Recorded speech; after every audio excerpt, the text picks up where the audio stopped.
মর্মান্তিক এক ঘটনা বর্তমান প্রেক্ষাপটে চলছে। শুধু মোবাইল ফোন খুললেই দেখবেন সেই ছোট্ট একটা বাচ্চা গভীর নলকূপে যে পড়ে গেছে।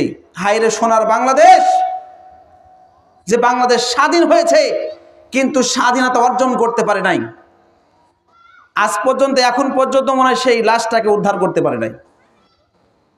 এই জন্য কবি বলছে, স্বাধীনতা চাইনি আমি এই স্বাধীনতা, স্বাধীনতা পাইনি আমি এই স্বাধীনতা,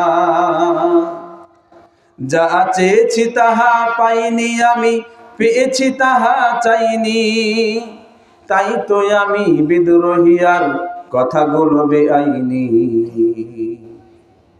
আজ স্বাধীনতা মানে দুর্নীতিবাজের সিদ্ধ হস্ত কলম, স্বাধীনতা মানে হরতাল ডেকে রাজপথ রাখা গরম। এদিকে শহীদ মা জননী ব্যথাই কাতর বুকে,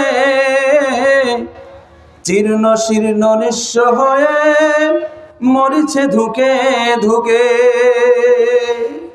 হায়রে সোনার বাংলাদেশ, যে বাংলাদেশে একটি মৃত লাশ উদ্ধার করার জন্য এখন পর্যন্ত পারে নাই।